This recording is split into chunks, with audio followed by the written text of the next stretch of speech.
जय माता दी, जय मां ललितांबिका। कैसे हैं आप सभी? मैं उम्मीद करता हूं आप सभी स्वस्थ होंगे और आनंदित होंगे। भगवती जगदम्बा की कृपा आप और आपके संपूर्ण परिवार पर निरंतर बरस रही होगी।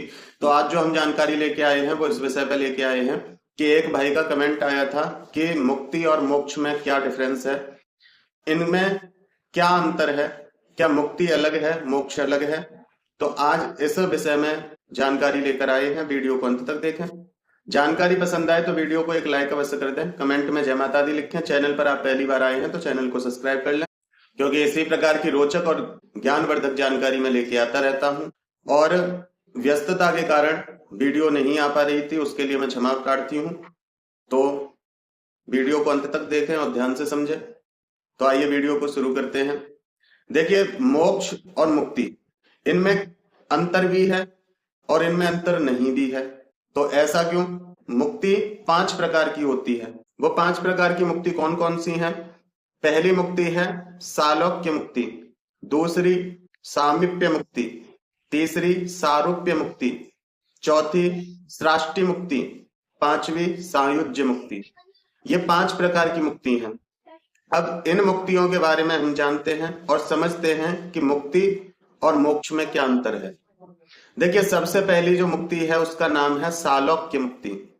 सालोक्य मुक्ति का अर्थ ये होता है कि जो व्यक्ति भक्ति कर रहा है, जो व्यक्ति पूजा पाठ कर रहा है, और वो व्यक्ति संसार के जो दुख हैं, जिनको हम भौतिक दुख कहते हैं, जो हमें संसार से प्राप्त हो रहे हैं, अपने परिवार से, अपने रिश्तेदारों से, अपने पड़ोसियों से, अपने बच्चों से, अपने माता पिता से, अपने पति से, अपनी पत्नी से, जो भी ये दुख प्राप्त हो रहे हैं, इनसे छूट जाना। और जो भौतिक वस्तुएं हैं, उन भौतिक वस्तुओं में आसक्ति नहीं रहना कि ये मुझे चाहिए या ये चीज मेरे पास होनी चाहिए। जब इन सब भौतिक चीजों से आप मुक्त हो जाते हैं, आपको जो संसार के दुख हैं, संसार की वस्तुएं हैं, संसार के जीव हैं, जब उनसे आपकी आसक्ति छूट जाती है, तो वो सालोक्य मुक्ति है। उस मुक्ति को प्राप्त करके व्यक्ति भगवान के धाम को गमन करता है। उसको यमराज के पास में नहीं बंधना पड़ता, उसे यमराज के दूत नहीं लेने आते हैं, उसे भगवान के पार्षद लेके आते हैं और भगवान के धाम में वो निवास करता है जब तक उसकी इच्छा है।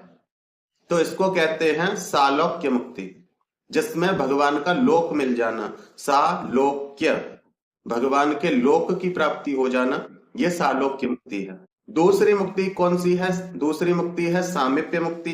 सामीप्य मुक्ति का अर्थ होता है भगवान के करीब रहना। अब जैसे मान लो किसी को सालोक्य मुक्ति मिली, तो वो भगवान के धाम तो जाएगा, लेकिन उसे भगवान के वहां दर्शन होंगे या नहीं होंगे ये नहीं कह सकते। वहां भगवान के दर्शन उसको हो जाए ये नहीं कह सकते। लेकिन सामीप्य मुक्ति का अर्थ ये होता है कि भगवान के बिल्कुल आसपास रहना और भगवान के प्रतिदिन दर्शन करते रहना, भगवान के करीब रहना, इसको कहते हैं सामीप्य मुक्ति। जो समीप रहे वो सामीप्य, जहां हम भगवान के आते जाते दर्शन कर सकते हैं, भगवान की लीलाओं के दर्शन कर सकते हैं, उसको कहते हैं सामीप्य मुक्ति। तीसरी मुक्ति है सारूप्य मुक्ति। सारूप्य का अर्थ होता है कि व्यक्ति को भगवान जैसा स्वरूप प्राप्त हो जाना, जैसे भगवान है वैसा ही स्वरूप प्राप्त हो जाना, इसको कहते हैं सारूप्य मुक्ति। जैसे भगवान दिखाई देते हैं वैसे ही आप उन जैसे वस्त्र धारण कर लेते हैं, आप उन जैसा स्वरूप धारण कर लेते हैं, आप उनके चतुर्मुखी रूप को प्राप्त कर लेते हैं। ये है सारूप्य मुक्ति। चौथी मुक्ति है सृष्टि मुक्ति। सृष्टि मुक्ति का अर्थ होता है कि आप भगवान के समान ऐश्वर्यवान बन जाए, सभी प्रकार से आपके अंदर इतनी सामर्थ्य हो कि आप किसी का भी कल्याण कर सको, आप किसी के भी ऊपर कृपा कर सको। बहुत से ऐसे देवी देवता आपने देखे हैं जिनका शास्त्रों में वर्णन नहीं है, लेकिन उन लोगों को दुनिया पूज रही है। तो वो इन मुक्ति में आते हैं या नहीं आते हैं ये मैं नहीं कह सकता, क्योंकि कभी कभी मैं सत्य बताता हूं तो आप लोगों को अच्छा नहीं लगता। लेकिन जो बिल्कुल भगवान जैसा आपको दिखाई दे और भगवान जैसा फल आपको प्रदान करे, जो बिल्कुल भगवान जैसा फल आपको प्राप्त करे, मतलब एक तरह से कह सकते हैं भगवान की छाया, भगवान का प्रतिबिंब, वो है सृष्टि मुक्ति, जिसके अंश पूरी सृष्टि में विद्यमान हो सकते हैं। जिसके अंश पूरी सृष्टि में विद्यमान होके भक्तों पर कृपा कर सकते हैं। भगवान का उसे चतुर्भुजी रूप प्राप्त हो जाता है। भगवान के समान ऐश्वर्यवान वो व्यक्ति हो जाता है। किसी को भी कृपा का पात्र वो व्यक्ति बना सकता है, उसकी इच्छाओं की पूर्ति कर सकता है। तो ये होती है सृष्टि मुक्ति। और अंतिम पांचवी जो मुक्ति है उसको कहते हैं सायुज्य मुक्ति। सायुज्य मुक्ति का अर्थ ये होता है मृत्यु के उपरांत भगवान के अंदर विलीन हो जाना, उस परम ब्रह्म में लीन हो जाना। अब देखिए यहां एक चीज हम ये जानते हैं कि सालोक्य, सामीप्य, सारूप्य, सृष्टि और सायुज्य, इन मुक्तियों में क्या डिफरेंस है? तो देखिए इन मुक्तियों में यह डिफरेंस है कि जैसे आप सालोक्य मुक्ति को प्राप्त करते हैं तो जरूरी नहीं कि आप हमेशा वहीं रहेंगे, ये मोक्ष नहीं है। तो सालोक्य मुक्ति मोक्ष नहीं है। सामीप्य मुक्ति भगवान के समीप रहना, ये भी मोक्ष नहीं है। सारूप्य मुक्ति भगवान जैसा स्वरूप रूप प्राप्त कर लेना, ये भी मोक्ष नहीं है। सृष्टि भगवान के समान ऐश्वर्यवान बन जाना, ये भी मोक्ष नहीं है। क्योंकि मोक्ष का अर्थ वो होता है जो जन्म मरण के चक्र से छूट जाए, लेकिन इनमें जन्म मरण के चक्र से आप नहीं छूटे हैं। इनमें आप अपनी इच्छा अनुसार कर सकते हैं। आप जन्म लेना चाहें तो ले सकते हैं, आप किसी देव के रूप में पूजना चाहें तो पूज सकते हैं। ये चार मुक्तियों में आपको मोक्ष नहीं मिला है। लेकिन जो पांचवी मुक्ति है सायुज्य मुक्ति, ये सायुज्य मुक्ति मोक्ष है। क्योंकि इसमें जो जीव है, जो आत्मा है, वो भगवान में विलीन हो जाती है, वो भगवान के अंदर समा जाती है। ना उसका जन्म होता है ना उसका मरण होता है, वो भगवान का अंश था और उसी में समा गया, वो ब्रह्मलीन हो जाता है, वो ब्रह्म में विलीन हो जाता है। तो ये मोक्ष है। जब तक आप अस्तित्व में हैं, चाहे आप सालोक्य मुक्ति से भी अस्तित्व में हैं, भगवान के लोक में तो रह रहे हैं, सामीप्य मुक्ति में भी आप अस्तित्व में हैं, आप भगवान के करीब रह रहे हैं, सारूप्य मुक्ति में भी आप अस्तित्व में हैं क्योंकि आपने भगवान जैसा रूप प्राप्त किया है, आपका अस्तित्व तो है। सृष्टि मुक्ति में भी आपका अस्तित्व है, आप भगवान के समान ऐश्वर्यवान हो गए हैं, लेकिन फिर भी आपका अस्तित्व है।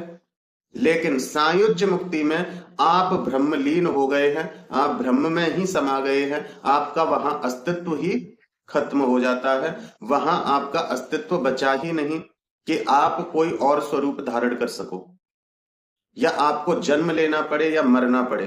तो पुनरपि जन्मम पुनरपि मरणम पुनरपि जननी जठरे शयनम, आपको न जन्म लेना है न मरना है।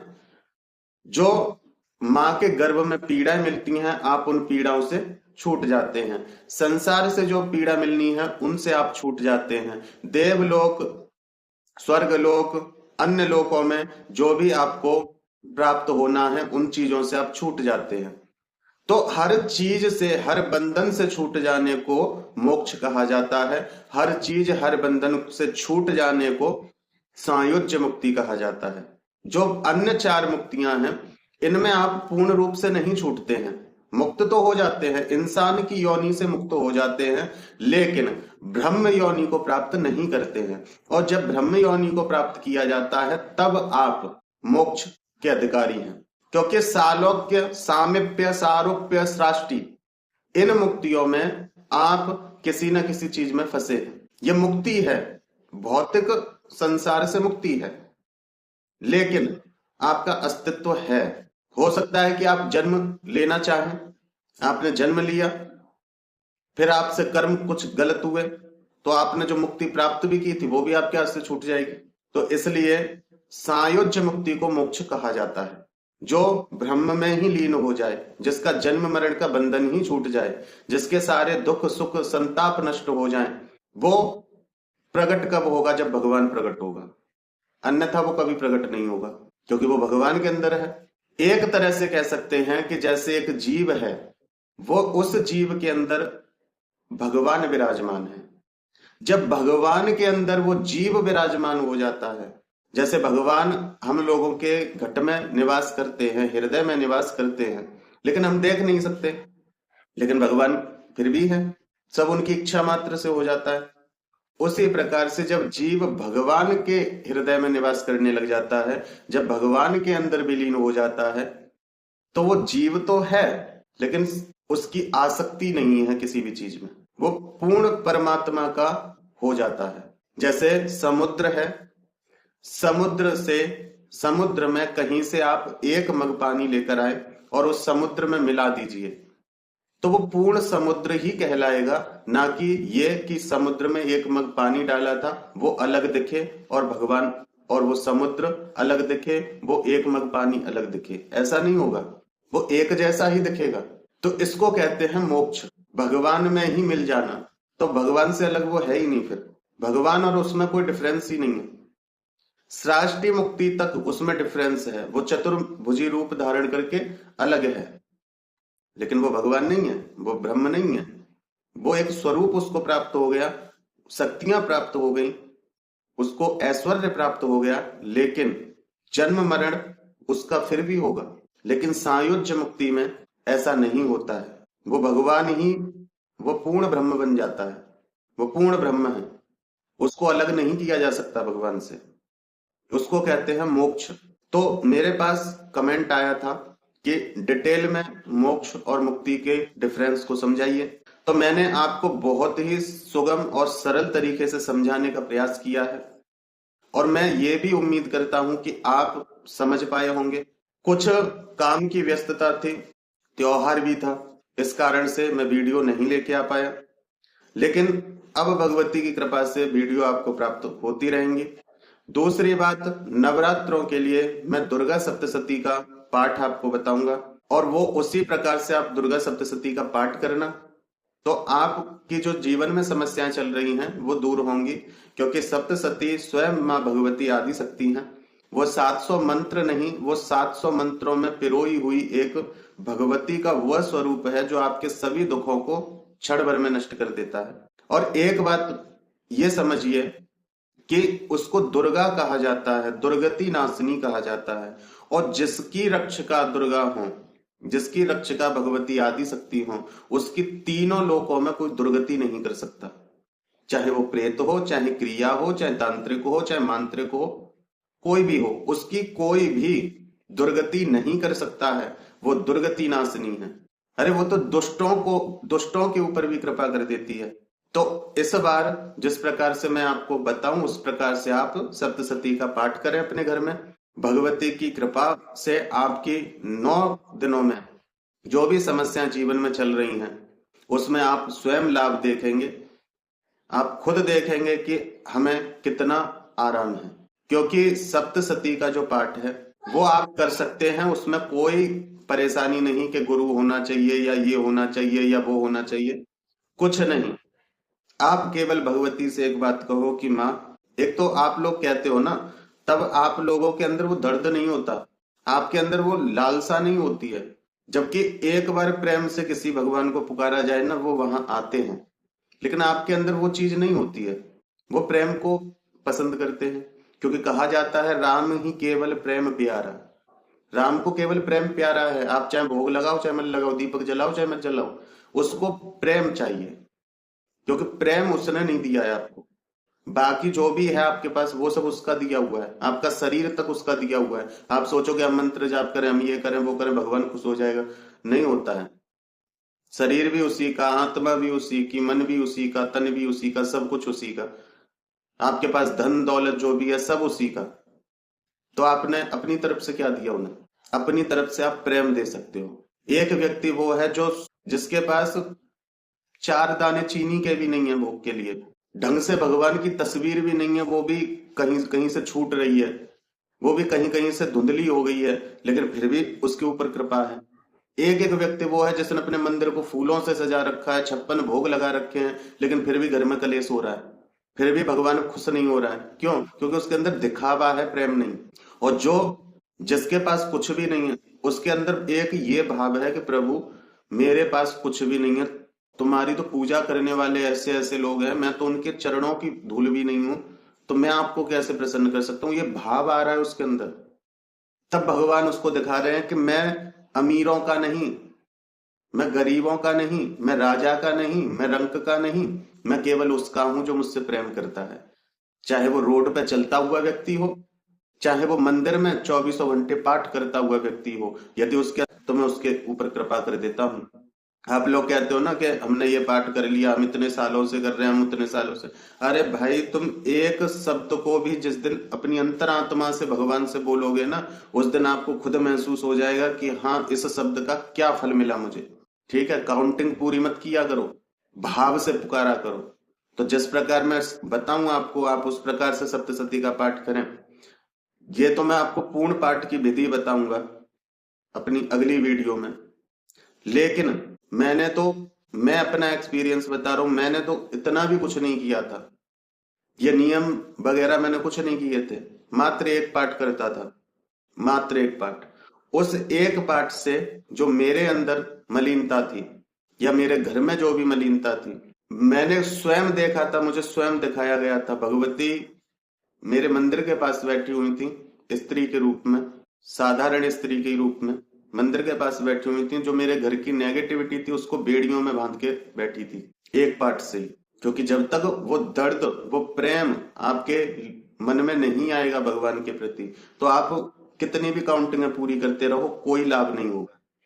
इसलिए काउंटिंग पूरी ना करके भाव से, नियम से, प्रेम के साथ जब आप ये विधि करोगे, ये इस प्रकार सप्तशती का पाठ करोगे, तो आप देखना कि हर वर्ष से इस नवरात्रि आपको कैसा महसूस हुआ, कैसे कैसे अनुभव हुए, कैसी कैसी आपकी परेशानियां दूर हुई। आपको बहुत दिव्य अनुभव होंगे, लेकिन प्रेम के साथ। क्योंकि जब भी मैं कुछ देता हूं आपको, तो मैं बड़ी उम्मीद के साथ देता हूं, बड़े ये सोच करके देता हूं कि आप लोगों को इससे कितना बेनिफिट होगा। लेकिन आप लोग वीडियो को ध्यान से सुनते नहीं, कुछ समझते नहीं, कमेंट बॉक्स में सवाल करते हैं, फिर उसमें भी इससे ये हो जाएगा कि नहीं होगा, तो वहां पहले ही आपका विश्वास डगमगा गया। तो ये तो भगवती जानती है ना, बच्ची नहीं है वो, कि जब हम उसको डायरेक्ट कहेंगे तभी वो समझ पाएगी। वो तो घट घट की जानती है। तो इसलिए प्रेम और विश्वास पूरा रखिए। तो मैं उम्मीद करता हूं कि मेरे द्वारा दी हुई जानकारी आपको समझ में आई होगी और पसंद आई होगी। जानकारी पसंद आई है तो वीडियो को एक लाइक अवश्य कर दें, कमेंट में जय माता दी लिखें।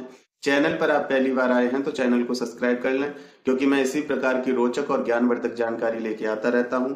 फिर मिलते हैं एक अगली वीडियो में एक नई जानकारी के साथ। तब तक अपना और अपने परिवार का ध्यान रखें, भगवान की भक्ति करें, निरंतर भक्ति करें और भक्ति पथ पर आगे बढ़ते रहें। जय माता दी, जय मां ललितांबिका।